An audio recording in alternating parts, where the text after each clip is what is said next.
Hello, hello, hello, Tin Can fam.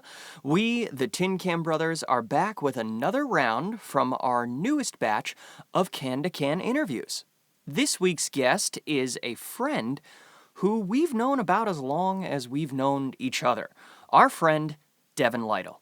Now, you may recognize Devin from Tin Can Brothers projects like the classic sketch LA Halloween or our one-act show We Didn't Plan to Kill Our Guest. Devin was actually the first guest in the first show of the first round of that project. Since our time together at the University of Michigan and with StarKid, Devin has found incredible success in the digital media world. From her work with Buzzfeed and Ladylike, and now as a digital producer at NBC, Devin is a pretty busy bee. So we probably have the quarantine to thank for freeing up Devin's schedule to have a nice long chat with us back in April. But remember, this is only half of the conversation. The full, unedited chat we had with Devin, as well as all past interviews and future ones that won't be made public for several months, are available on the Tin Can Brothers Patreon.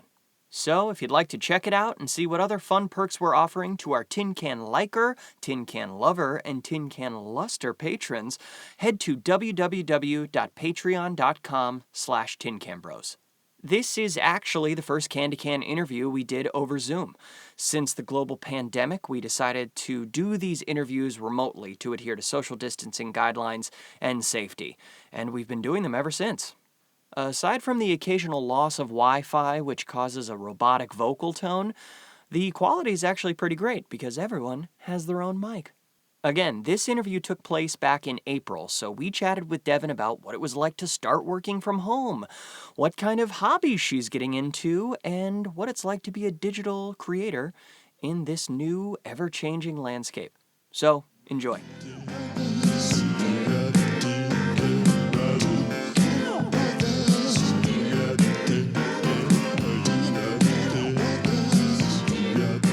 This is it. This is the new normal. Is it? These are meetings now. These are everything now. These are everything.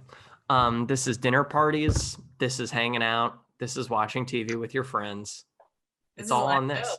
Yeah. This is a live show. This is it. This is how we operate now. Yep. Hi, guys. And hello, Devin. Welcome, Devin. We're talking trash with Devin We're Lytle. talking trash with you, Devin. I love talking trash. I love it so much. That's going to be the main focus in this one, is talking trash on the current administration, conspiracy theorist in this time of mass crisis, everything. So for those of you who don't know, Devin is obviously a very talented actor and writer and producer, but our longtime friend who we've known for over a decade. We all met at the University of Michigan together. You guys see my most embarrassing times. Hey, we've all seen each other when we first were living by ourselves in a dorm room. Yeah. What a funny, strange time that was. we were filthy little animals. Oh God. Also, just Bursley. We were all Bursley, weren't we? Yeah. That dorm life, For those of you who don't know, Bursley was a dorm in Michigan that was on North Campus. So it's like the campus was separated into the central campus where the hub of everything was in the main town of Ann Arbor. And the North Campus was just where our theater building was. So for the first year, it was way easier to get to classes because we lived 5 minutes away, but a little bit harder to get to some parties. Yeah. But They all knew that, though. They all knew what Bursley was. We have a very Yeah. smart audience, very educated audience. That's very fun. Yeah, God, that's so funny. We're Bursley. That's fun. And did you ever do you remember taking cabs? No, Cabs? Yeah. I never took cabs. Explain At your school? school. Yeah. Well, you could get free ones back to North Campus from after the buses stopped running from the library. They would call you a free cab. Oh, I think I did do that once. And then I think there was a holiday or something where I took a cab to the train station from North Campus, but it was just pre-Uber and Lyft and everything. God, and honestly, for the first couple years of school, pre-iPhone-ish, just on the start of smartphone. I remember who had the first iPhone in our Ooh. friend group. Liam. Liam course had he the did. first iPhone, and he would like limit the amount of time I would get to play with it. Remember, like go out and be like, "Can I play with your iPhone?" He'd be like 5 minutes, and he would set a timer on his iPhone, and then I have to. I think and he goes, "Yeah, because my phone has a timer now." It came because the first iPhone came out like basically right before our freshman year. Yeah. Because I got the second one the next summer. I remember. I remember that because I remember at the end of high school, one of our like music directors at school, like with the choir people, got an iPhone, and we all were like, "Can we hold it?"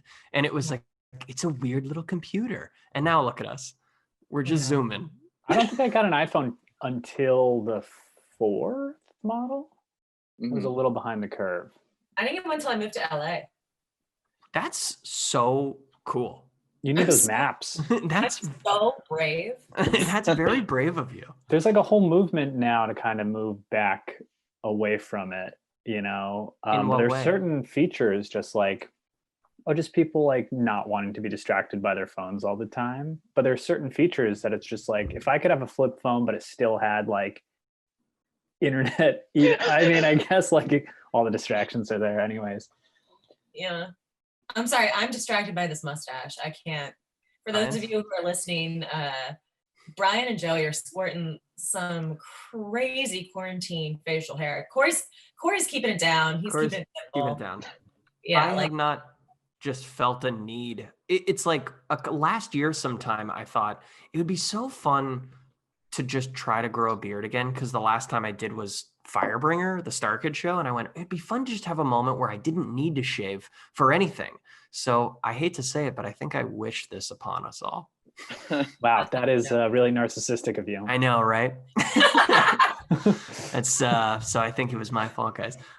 Brian, you've been doing yours for a long time. Yeah. I mean, since the beginning of this year or late last year, I was doing a mustache, but I was trimming it, and now I'm like not trimming it at all. So it's becoming like, you know, I'm hoping after this getting in your mouth ends, well, it's acting as like a de facto face mask, which is nice. I don't have to worry about purchasing one of those. I just stick a filter right under it. It's getting my mouth a little bit. It's hard to drink beer, especially out of a glass, like all the foam gets all up in it. But yeah, I'm just hoping to get some new headshots after this all passes, and hopefully they're really casting a lot of Civil War sort of style films, and this will give me a fighting chance for a role. Yeah, it's really looking like a curtain for your lip, which is like, or an awning, really. Like a little caterpillar. Yeah, it's a little caterpillar. Yeah, it's getting long enough now. I don't have like any wax in it or anything like that, but it can do like the. Oh yeah, dude. The little thing. It's like we curl the ends. Yeah, it's fun. Like the Tin Brother logo, right? That was the goal, is to come out of this quarantine like real Tin Can Brothers. Yeah. Made of metal. As well, but it's not really working for me. You're trying? Can you see? No. I'll give it a few decades. Yeah, give it a few decades. We'll get there. But yeah, we're all stuck inside, everyone. Yeah. We're all stuck inside, and we look at our phones. Speaking of iPhones, we're looking at our phones more than ever. Or are you? Are you guys trying to limit your own time? I am. Have you heard of this app called Marco Polo? No. So Marco Polo is like a video messaging app, but it's like one by one. So you have this like little timeline underneath, and you can see everyone's. You just record videos and send to like groups or friends. But you watch them one by one.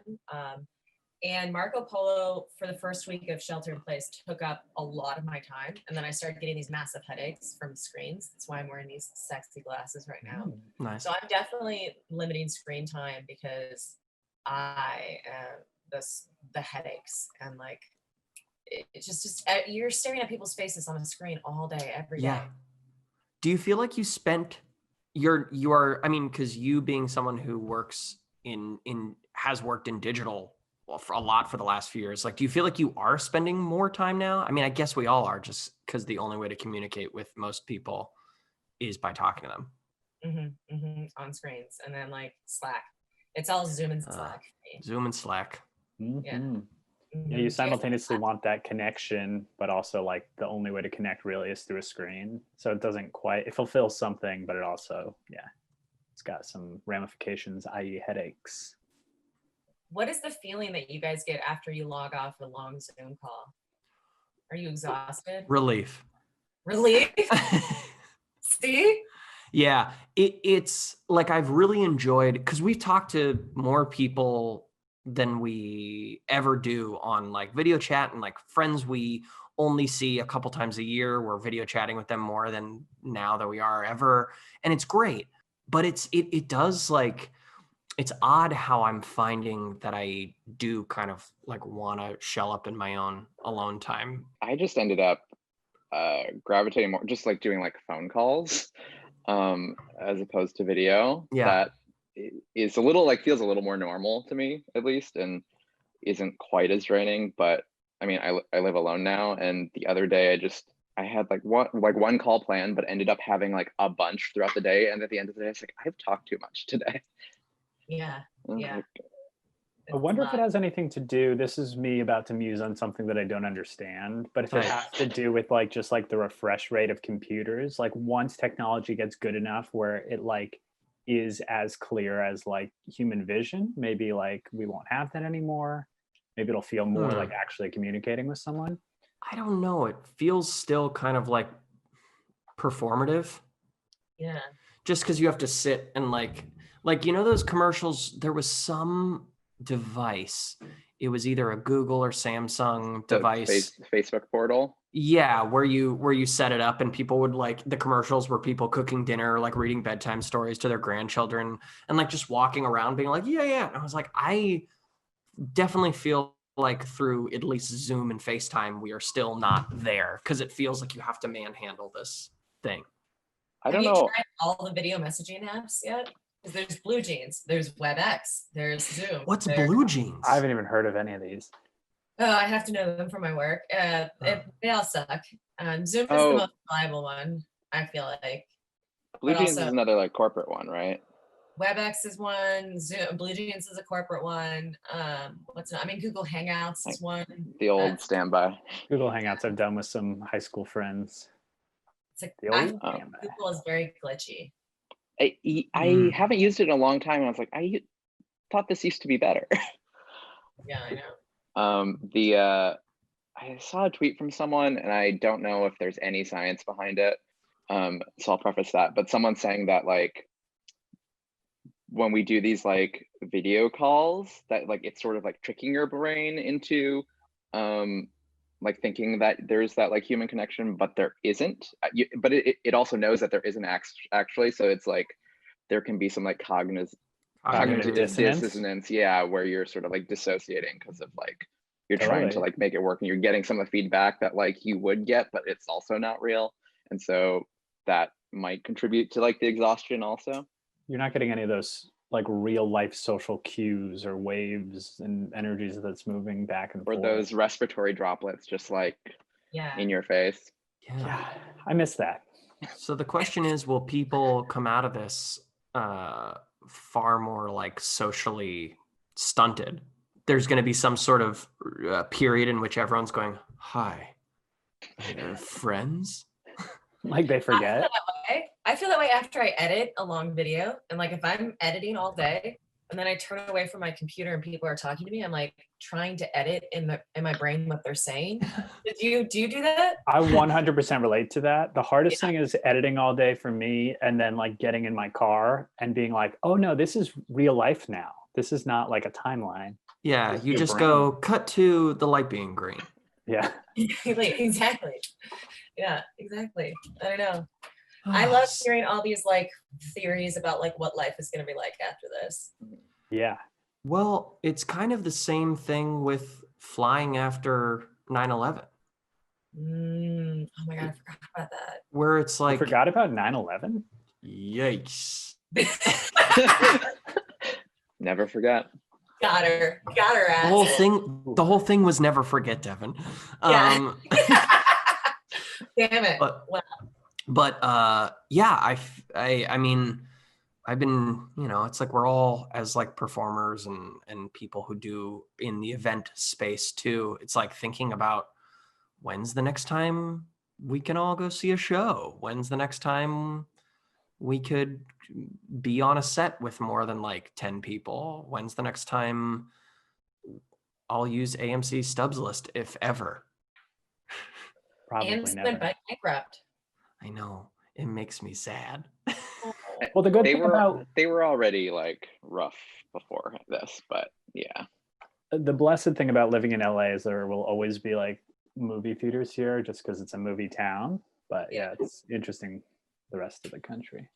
Yeah. Yeah, I think like when we are all able to like see each other and like do things like together, people are going to appreciate that more.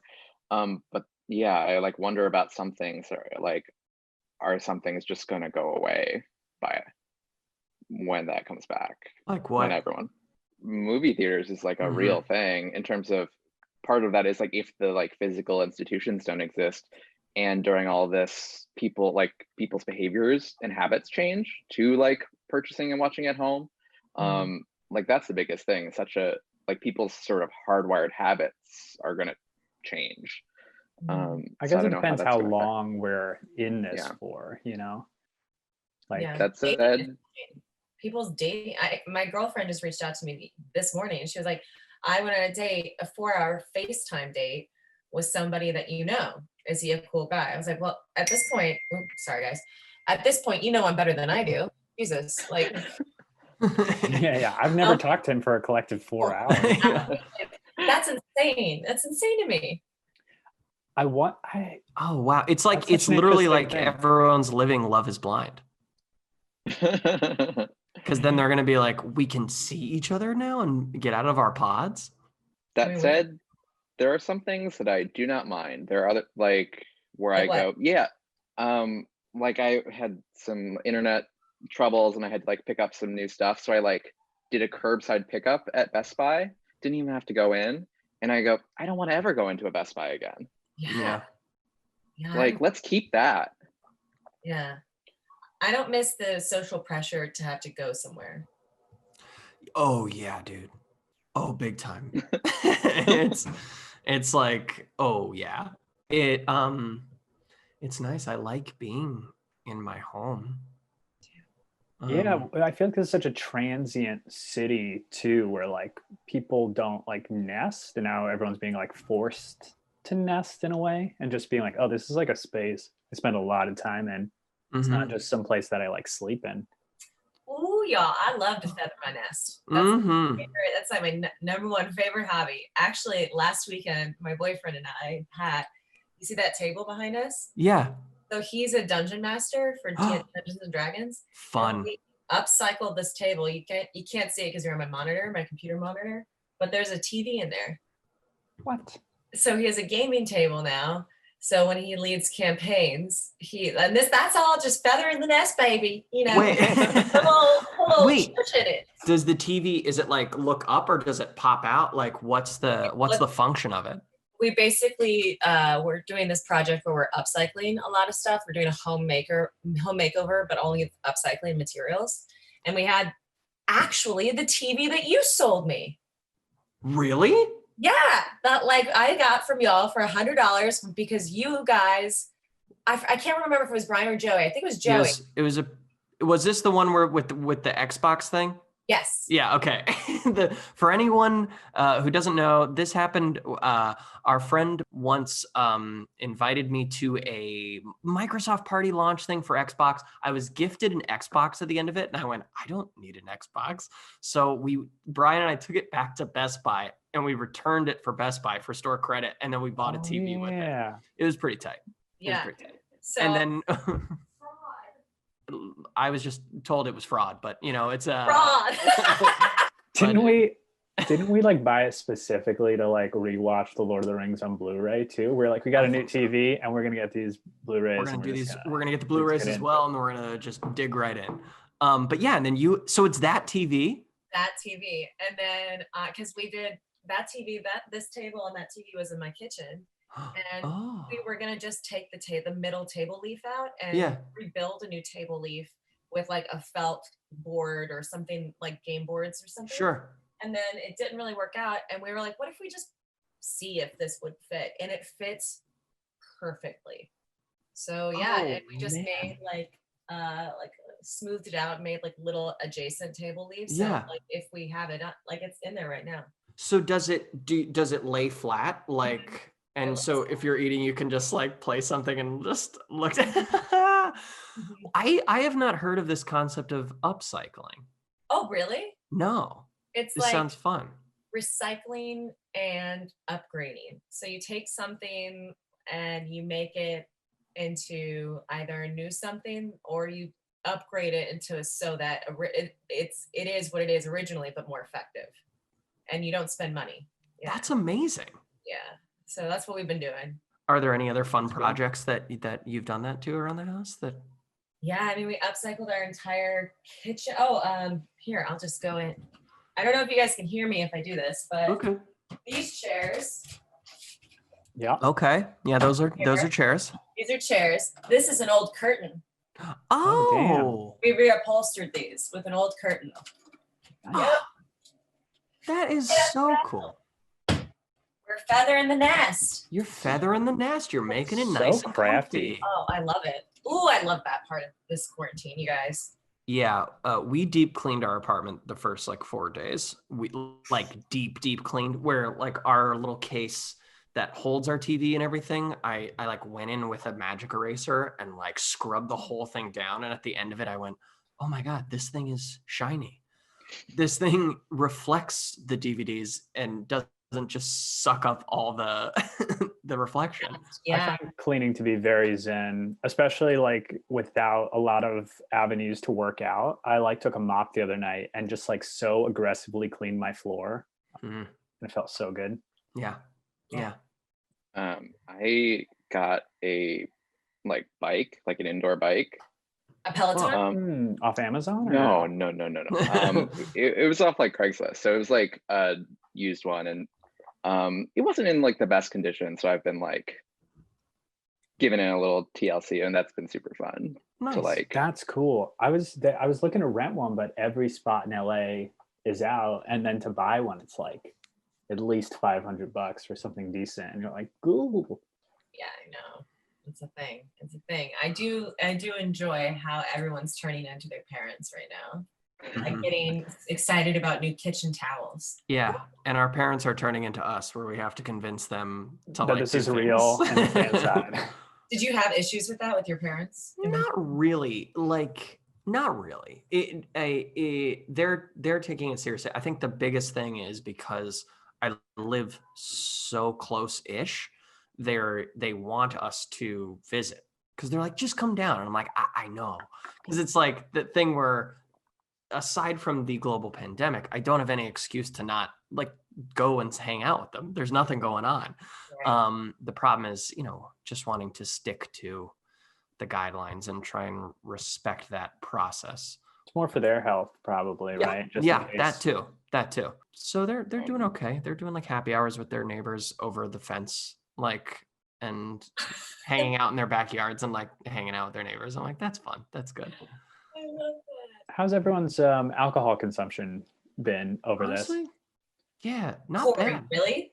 Yeah. You guys, wait, are you drinking right now? It's a Kirkland LaCroix. I thought that was like a beer. this? While it was still safe to go out and buy Kirkland products. You guys, I was doing so good. I was doing so well the first weeks. I was like only drinking on the weekends. And then this week came and just kicked my little behind. Because this was the week where we went, oh, it's actually going to go for a whole nother This week, month now. Yeah, this week did feel like that. Where the first like 3.5 weeks, I was just like, okay, this is great. I'm catching up on sleep. I'm catching up on like books and movies I haven't seen, talking to friends. And yeah, now it's like kind of setting in. It's not bad, but it's just...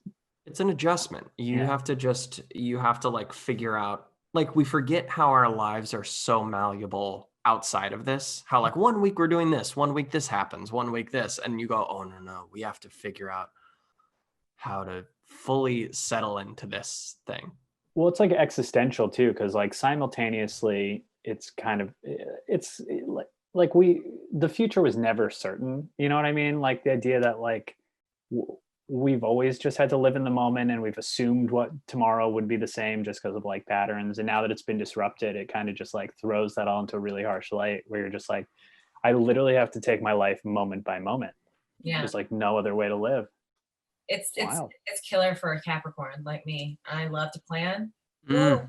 What are the qualities of a Capricorn? We love to plan. We are very direct with our feedback, sometimes to our detriment. Mm. We love accruing a lot of money. Like that's like the biggest thing with Capricorn. Tight. Say that, yeah, tight. They love looking at money stuff. Yeah, just type A personalities, Earth sign. So if I can't plan, I'm like, what do I do? Yeah. Thank God for Animal Crossing, you guys. Oh yeah. What's your? We'll come visit your island. You have a lot of buttons. No, That's the thing. you don't want visitors. Oh, okay. Wow. I not have anyone in my island. I've only been to Okay. one other person's island, and I hated it. Why? What about it? What about it made you hate it? Because I visited my friend at work, Marley's island, and she had all her high school friends, and we were all FaceTiming together. And you know, they've all known each other a long time. Yeah. So we're going around her island with little shovels, digging up all these holes, like fucking it up. And I was like, this will never happen. This will never happen to my island. So the whole point of the game is to be social, right? To visit each other's I know. island.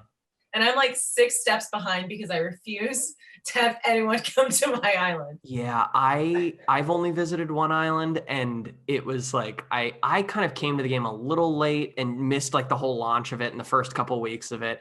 And when I started playing it, I visited our friend John Madison's island, and he had done a series of cheats for the first couple weeks where he had accrued so much money and like had millions upon millions of bells. So his island looked so nice, and I went, I'm never letting anyone come to my island. Like no one can see my island until it's absolutely gorgeous. Yeah, I like don't want, and it makes me go, hey, I can't go to anyone else's island for a while. I'm so glad you had the same response. Yeah, same. I'm just trying to make it nice. I'm like, I can't find enough iron nuggets to upgrade my shop, and my friends are like, just come to my island. I'll give you all the iron nuggets you need. I'm like, no. Oh, I could mail you some iron nuggets. Can you mail? You can mail people stuff. Oh wow, yeah. You can So, have you know. it rolled up. This is like very illuminating, you know, about you pretty guys. nice. Just to learn about you through like your Animal Crossing. Through Animal Crossing. feel like I you also have outfits that I wear, like if I'm going to do work or visit people, I like put on my jumper and my pants, but then I have like my lounging outfit, which is just a giant kimono and a flower in my hair, and I just walk around my island and my slippers, and that's what I walk around in when That's what like it would be like in real life if like you didn't have to worry about it. Yeah, I mean, Animal Crossing imitates life, if we're being completely honest. My sweatpants wearing is up 600%. Mhm. You know, you guys sometimes see I don't that put on real article? pants for days. Did you see that LA Times writer got Oh. dragged? Yeah, big Wait, time. what? Big time. What happened?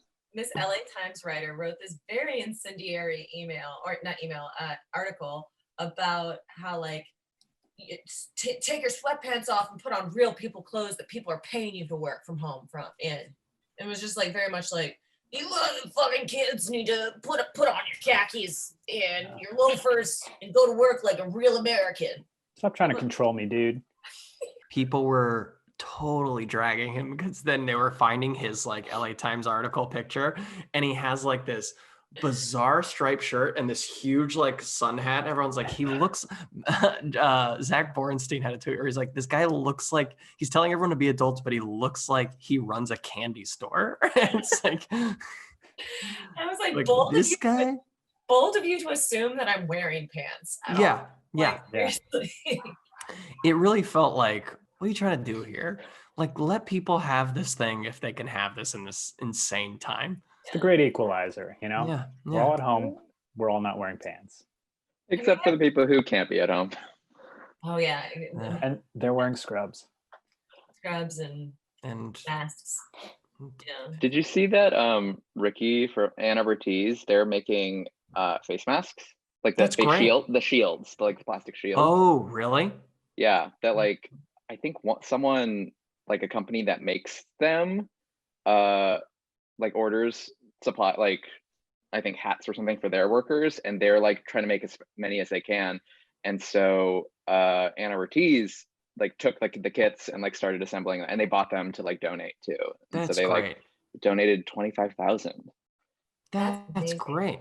That's nice. It's really inspiring to see people like, drop the profitable parts of their business and just like help their fellow man. Amalia's dad too. Oh yeah. Yeah. He's like an inventor, isn't he? Yeah, and there was an article like on the news, like the news in There's like a Atlanta, news where it was story, like, yeah. of like Atlanta man is like completely shifted over to creating, and it was like, oh, that's Because how he it just is. has a 3D printer and he was like printing them in his garage. What Yeah. a cool superhero name too, Atlanta Man. Atlanta man. Atlanta man, better than Florida man. Benji too, our friend Benji, Yeah. who was a DP on Flop Stoppers and our stuff. He and a bunch of other of his DP friends also have like 3D printers and like have been printing like parts to like make face shields. It's great. Oh, God, I love that. And I love Benji. We love Benji. We love him. He's a good man. He's a Yeah. good man. So Dev, how work-wise for you? What are you do? What is your routine like? What is work like for you right now? How's that? The barrier between work and not work is so thin. Like I will be working and then I realize it's 9:45 at night. I feel like after this, we're all gonna have to have a postmortem, like the working America in general, about like how, working from home. I think Americans in general, because working from home has been such a treat and a privilege. Mhm. Now it feels like I have to prove that I'm working really hard. Mhm. I'm also producing and directing a show for NBC right now, and I'm doing it remotely. So Hey. yeah. So it's I kind of like an around the horn talk show.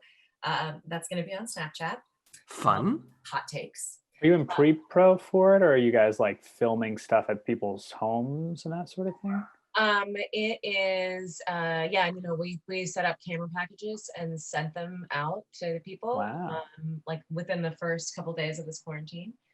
And I made video tutorials on how to use cameras. So I made like YouTube videos of Amazing. that the world only 17 people on this earth will see because they're very cheesy. And my NBC will be using it for years to come. Oh my God, probably. When we're back here in 6 months because the country reopened too fast, and it's like, okay, where are those videos? Those cute little tutorials. Little blonde girl running around in a chicken sweatshirt without a bra, telling people how to use a camera. Wait, but I interrupted you. What is the show itself about? You were saying? I can't really talk about much of it because they're still kind of come out, and I actually don't know if we call it hot takes internally because it's like that's what our name is. But like Snap is still in development with it. Amazing. So who knows what it'll look like? Because I'm still a development producer, so it's a really weird job to transition from a show producer for Ladylike, where like I would see something from ideation to publication, and now I'm just on the ideation proof of concept, and then as soon as it gets greenlit, I have to start from point A again. Well, that sounds it's like sounds cool difficult. And, yeah, it sounds cool because you get to like create a bunch of new things, but I can and then not imagine worry getting, about it. Yeah. But then I can also imagine getting like attached to something and being like, oh wait, no. Yeah. On the plus side, it feels like you get to live in the honeymoon period of a project until you go, all right. Yeah. But yeah, like Corey said, if you find something that you love. Right. Well, that my whole goal right now is, and like as someone who's been online since we were 19, like we accidentally tripped into this digital world. None of us, we all wanted to be like on stage or like behind a stage working. Like we wanted to be on theater, and like who knows, we still might be, but we are. I think we are. It's all theater. It's all simulation. Oh, the world's a stage. Exactly, you guys. But ever since, I believe that being a digital producer is much different than producing for like live event or television, because you need to know about like online fandoms and online speak and community building and audience engagement and all that stuff. So my whole goal with being a development producer and what I'm really passionate about right now is taking linear dollars, like network television money, and taking it over to digital. Instead of taking digital people and putting them on TV, because we're seeing that's not working that well. Like Grace Helbig's show got canceled. Lily's show the ratings aren't doing that well. We need to take all that money and put it into digital. So that's kind of what I'm passionate about. And I'm also super passionate about, like, what I love about my job is I'm teeing up like my friends and people I believe in. And I'm like, this is a show idea that they have. Like, I believe in it. I'm going to put my manpower behind it and then let it go. You're a professional upcycler. Hype man. Professional hype man. Hype man and upcycler. Yeah. Yeah. Wow. I kind of love it right now. That's great. Are you guys, how like involved are you in Peacock? If at all? Pretty involved. Yeah, but Peacock is going to be sick. I'm excited. Sweet. About it. That's amazing. Are you guys, do you feel like you're, because it's launching in July, right? Yeah. And for our listeners also, if you're just not in this world at all, No. Peacock is the new streaming service from NBC. NBC. I mean, do you guys feel like you're learning anything from things like Quibi? Because I've been super fascinated with just how that is being received and cycled through people's brains, especially in this time where we're all just at home. So people are, I guess, looking at it or hopefully but also watching not it. Commuting. Yeah. Not on their phone. Do you have it? I do have it. Do you like it? It's interesting. That said everything we need to know. No, well, it's interesting because I am not someone who's ever like the vertical horizontal thing really doesn't matter to me as a like viewer or consumer. The thing I'm finding is, because this is off your point of like taking money, like network money, and applying it to digital spaces. It's like, I feel like a lot of the Quibi stuff is like taking studio feature film money and applying it to the digital, but it's like, I'm curious about some of the translation, the movie, the writers and directors, like, cause it's like very few digital people who are creating the things. That's my biggest thing with Quibi, where I go, okay, you like went to Hollywood people and said, can you make Hollywood but shorter? Instead of like going to digital people and like, hey, here's more money than you normally get to do digital stuff. And it sort of feels like that. When will they learn, if they ever learn? I mean, it's good to hear that you're an advocate. Devin, you're going to be the marker and the flag for how it changed. I hope that's the goal. It's really funny because like there's still, in 2020, there's still huge distrust for digital. And you just see it, and it's wild. Yeah. What does that even mean? It's like just a distribution platform. You know what I mean? Well, they don't have as much control over it, and that's why. Because like, everything is being like decentralized. It used to be we would go to the networks, the 4 big networks, to watch our content, and now everything is decentralized. People can do it themselves. So do you think it comes from fear? Yeah, I think it just does come from fear. Well, and because the old school like TV folks don't understand the culture of digital, which is very different than like linear television. Very different. Everything, and it's funny, I'm running up against this currently. It's a learning, I'm taking it as a learning experience because I wanted to go to a network to learn what that was about.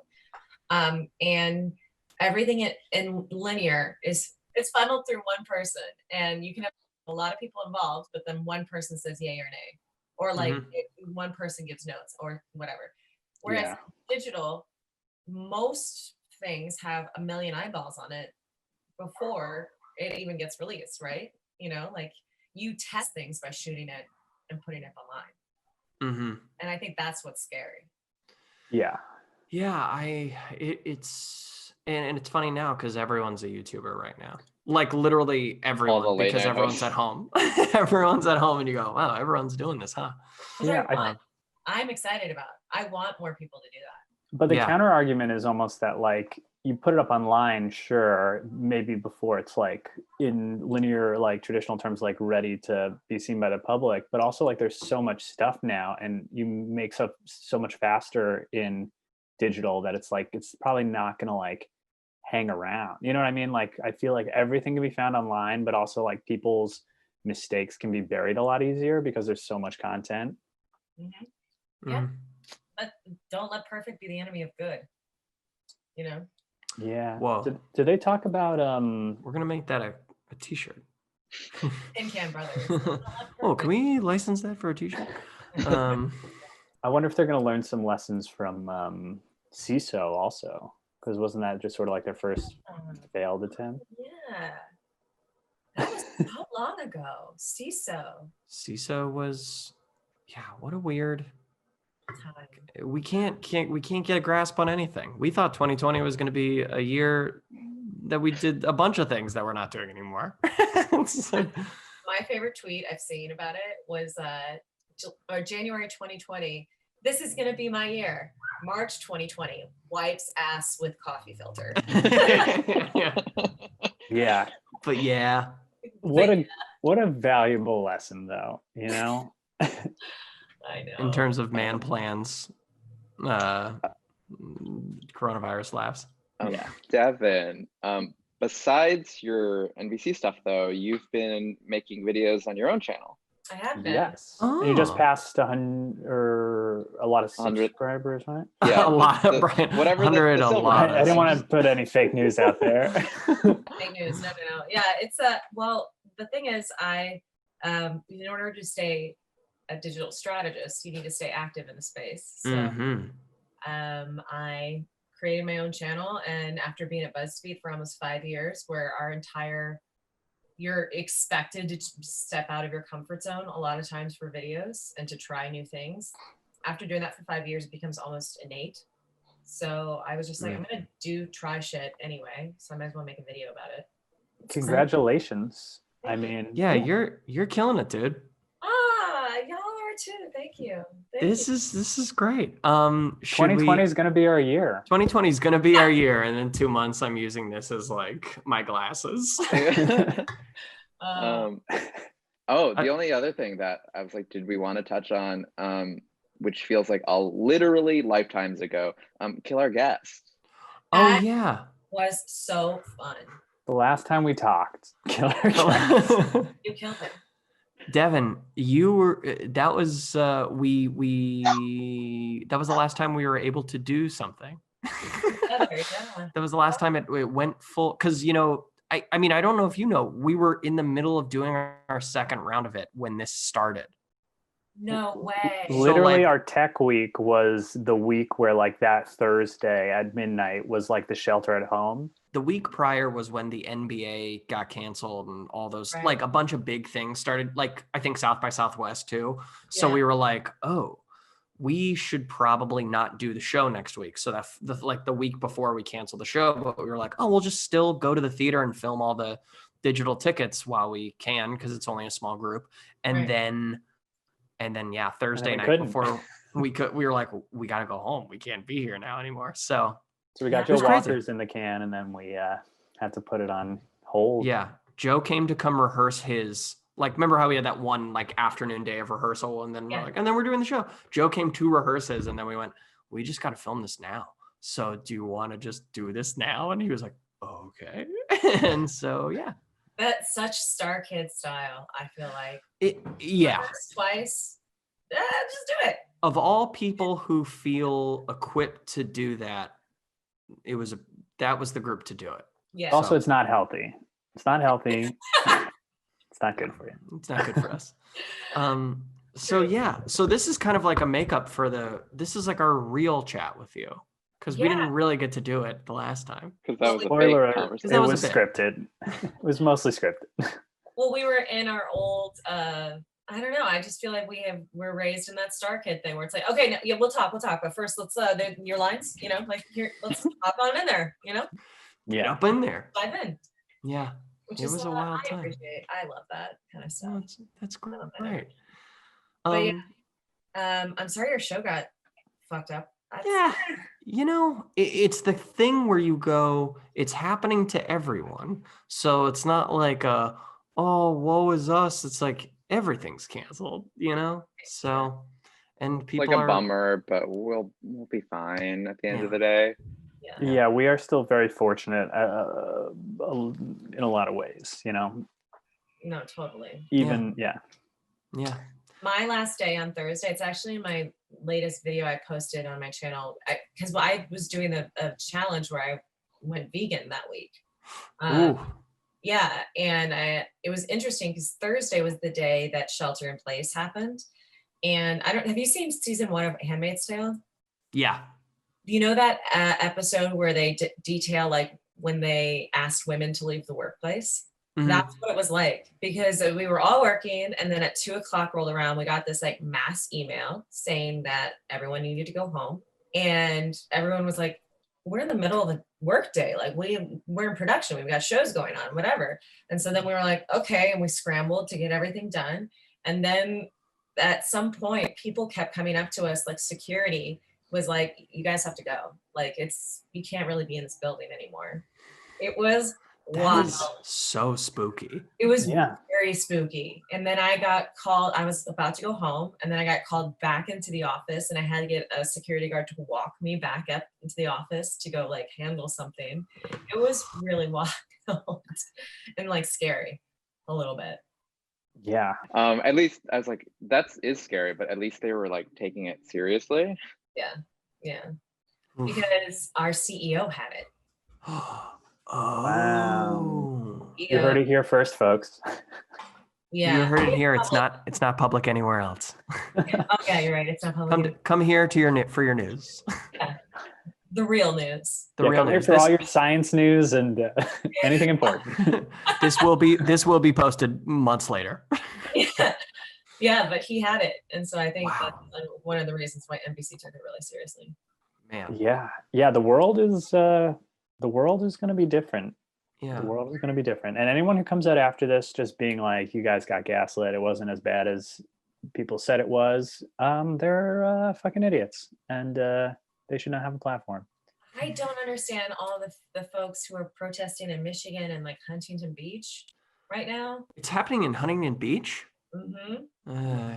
There's an iconic picture already of this person who is covered in a hazmat suit and like goggles and the mask, and he's holding a sign that says COVID-19 is a lie. And it's I saw that. That's in Huntington. Oh, what a hypocrite. Why is he covered up? I know. It's like, this man has doubts. Well, on that note, I think we're going to end the podcast portion of this interview. Before we transition to the Patreon, no, we should end on a nice part. Devin, will you also like just plug your shit, your channel before we get more cash? I'd love to plug my shit. Hi, I'm Devin, and you can check me out on Devin But Better. It's a YouTube channel. I'm on Instagram at Dev Lytle. Well, where else? And on the Tin Can Brothers Patreon. These are my places. Look at that. Those are your platforms. These are my homes away from home. Oh, and Twitter at DevNumNums, which is, everyone asks me about like, why are you DevNumNums on Twitter? And it's because of you guys and Nick Strauss. Really? Because of the nickname in school? Yes, that was my nickname in school, DevNumNums. We all got our Twitters like freshman or sophomore year of college. Yeah. And so it's because of you guys. That's why. You're the reason. You're welcome. So special. Devin, you're killing it. You're great. Oh, We're very grateful to still have you in our lives, and this is fun. Yeah, this is fun. Hail to the victims. Yeah. Wasn't there a sexy version that like AJ and Brittany wrote freshman year? Yeah, it wasn't. Well, maybe you found it sexy. It was like a little more soulful, I feel like, and then it broke down in like a crazy drumming part. Yeah, I mean that's sexy. That's sexy. They still do that now every year. I know. Which I think is crazy. They started a tradition. Which brings us back to Michigan, baby. Freshman year, Bursley dorms, all sorts of stuff. Oh, look at that! Look at that pennant. That little pennant. Oh no! We both got that old Wolverine. Dog cards. Oh, here we go. There we go. Quick, Nice. quick. Oh no. Look at that. Quick. For everyone who's listening, we're all holding up a bunch of Michigan stuff. Yeah. There we and go. That's our card. Warrior tattoo. that. All right. yeah. Cool, dudes. We're gonna go out on those very funny jokes. Very And, funny visual jokes. Yeah, On a because podcast. podcasting is a visual medium. Yes, Yeah. we all know it. Guys, I don't know about you, but I think we're doing it right. I think this is how we podcast. We're So- doing something. And we nailed it. Yeah. All right, what an awesome time it was catching up with Devin, despite the fact that we are in the middle of a global pandemic. Who knew that we'd still be doing this months later? I mean, that was in April. Feels like 3 years ago. If you want to check out where that conversation with Devin went next, you can watch it on our Patreon. So head to www.patreon.com/TinCanBros and become a Tin Can liker, lover, or luster today. Thank you all so much for listening to Can to Can. Stay tuned next week for another Michigan friend and StarKid alum, AJ Holmes. All right, everybody, we love you. We hope you are staying safe and healthy, and we hope you like this new format of Zoom interviews because we're going to be doing them for the immediate future. Bye.